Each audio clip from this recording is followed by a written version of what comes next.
Hello, cutie pies. How are you all? I wish I could hear from you. But, anyways, no worries. I know you all are fine. And I'm also fine. See, today I've come with a new topic. And that too, a very beautiful topic. But before that, let's talk a little about beauty. Beauty, what do you think is? I feel beauty is a magical feeling that fills our heart and soul with happiness. It's created by God in the form of Mother Nature. Whatever we think and come across of nature is all beautiful. Be it sun, moon, mountains, rivers, rains, flowers, fruits, animals, birds, insects, or human beings. All is beautiful. All is beauty. And yes, feelings such as love, care, work, sacrifice, humility, forgiveness, and many, many more are all what I feel is beauty. It's a combination of all qualities, both in and out, that fills and pleases our aesthetic senses. Children, I believe that beauty is nothing but beauty is God itself. Yes, beauty is God itself. Sweethearts, let's talk about love and beauty with the help of a poem by William Butler Yeats.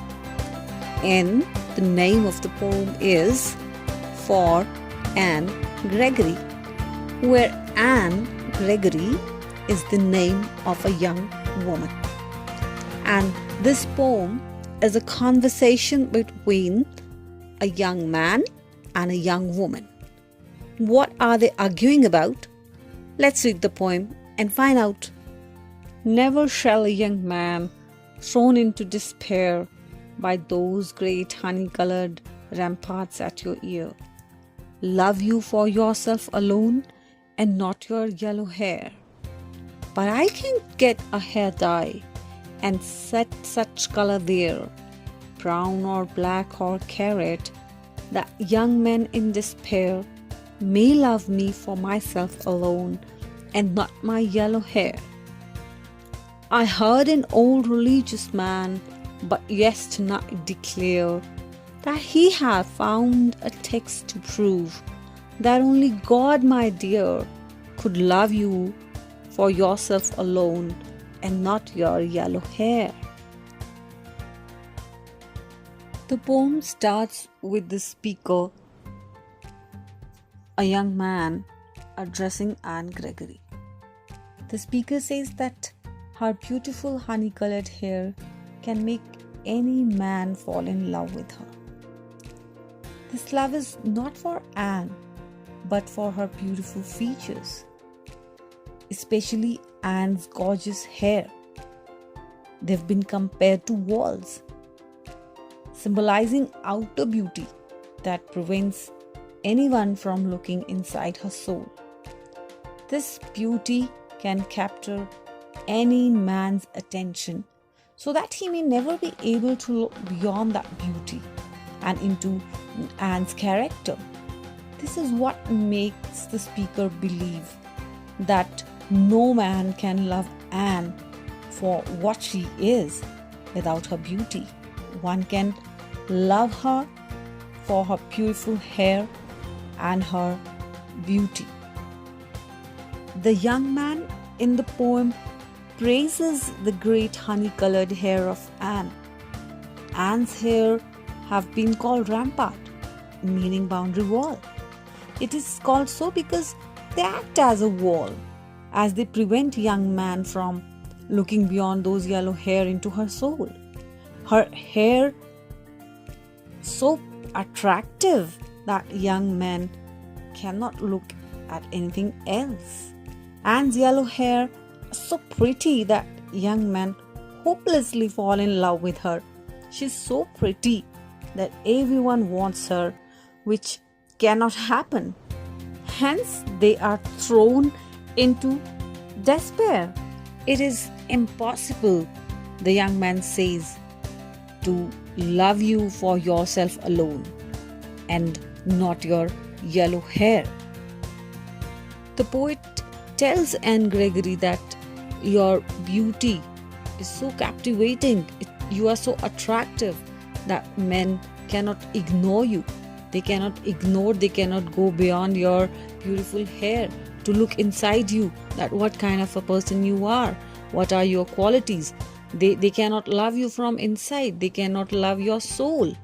So it's really difficult to love you for yourself alone and not your yellow hair. Children, here in this particular stanza, a literary device metaphor, which is a comparison between two different things or ideas, is there. In the fourth line, the poet compares Anne's hair with the ramparts of a castle. Like the ramparts, her hair also protects her face from being seen fully. The boundary wall of her beautiful, great honey-colored hair protects everybody to look inside her, to look inside her soul, what kind of a person she is. One more literary device known as alliteration, which is the repetition of a consonant sound, is also there. For example, love you for yourself alone and not your yellow hair. Yourself, your yellow. Now let's talk about the second stanza, where Anne Gregory says, "But I can get a hair dye and set such color there, brown, black or carrot, that young man in despair may love me for myself alone and not my yellow hair." In this second stanza, she replies to the speaker, to the young man. She says that what is visible from outside is very superficial and not important. She says that I can get a hair dye. If you love me for my honey-colored hair, then I'll get a hair dye and will color them brown, black or carrot. Just like the color of her hair is changeable, outer beauty of any kind is changeable. Hence, it's not true. If somebody wants to love her, she wants that he should love her for herself as a person. She wants to tell the speaker that anyone falling in love with her must see the actual person behind the beauty, and thinks that young men who fall in love with her must love her for what she is and not for her yellow hair. Children, we can answer a question here, that what color is the young woman's hair, and what does she say she can change it to, and why would she want to do so? So we can answer it like this, that Anne's hair are yellow like the color of honey. She says that she can change it to black, brown or carrot. She means that she can change it to any color she wants. Anne says so to show that outer beauty is changeable and not permanent or real. She wants young men to look into her soul and love her for her inner beauty. And in order to do so, she needs to show them the superficiality of her external beauty. That's why she says that she can get a hair dye. She can set such color there, brown, black, or carrot, if they love her for her honey colored hair. So she is about to change the color of her hair. In the third stanza, the poet or a young man says that I heard an old religious man, but yesternight declare. Yesternight is a compound word, which is a combination by adding two words to make into a single word, yesterday and night, to create a poetic effect. Yesternight declare that he had found a text to prove that only, my dear, God could love you for yourself alone and not your yellow hair. So, in the third and the final stanza of the poem, the speaker replies to Anne's statement about love for internal and not external beauty. The speaker mentions an old religious man who announced that he had found a text in which it is written that only God is capable of looking beyond external beauty.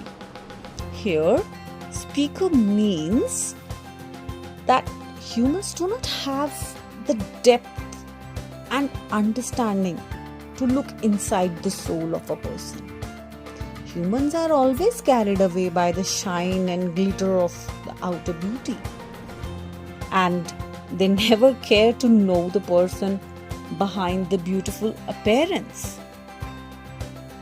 Therefore, the speaker concludes that only God can love you for yourself alone and not for her beauty.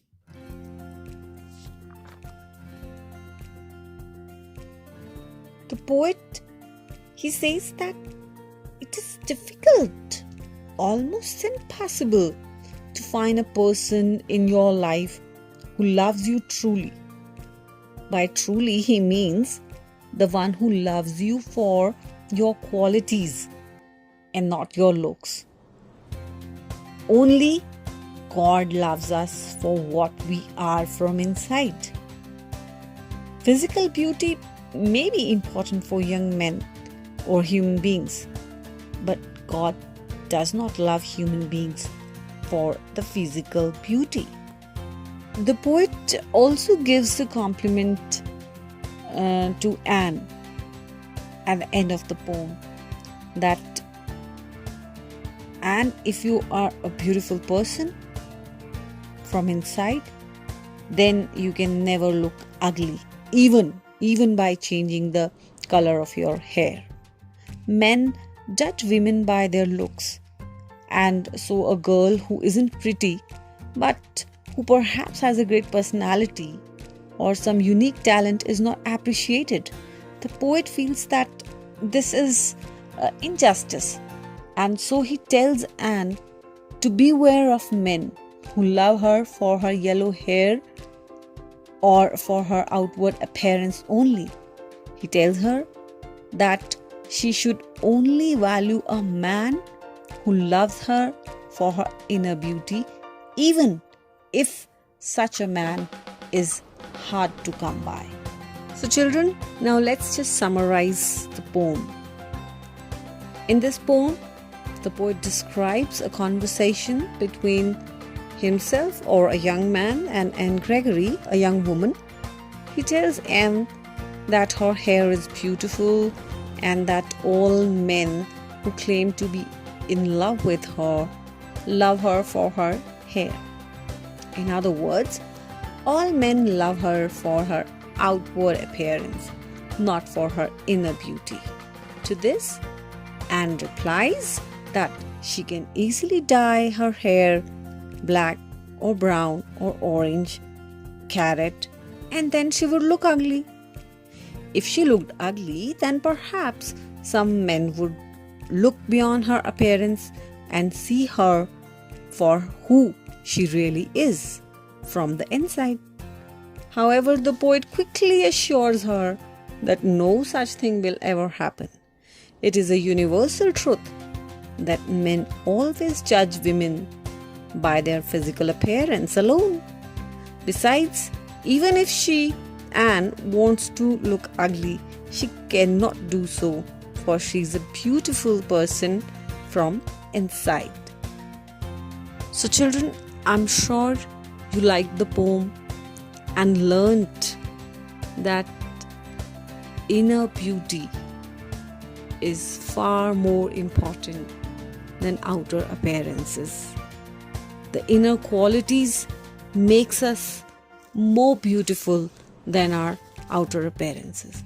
Though outer appearances do have their own value, which we cannot ignore, but a beautiful person is not just beautiful from outside, but from inside also. And a person who is beautiful from outer appearance is beautiful from inside. It's not necessary. But a person who is beautiful from inside is actually a beautiful person. He or she may not be having a beautiful appearance, but still he or she would be considered the most beautiful person, because a good soul, a good heart values what beauty is, and actually a good heart and a good soul is beauty in itself.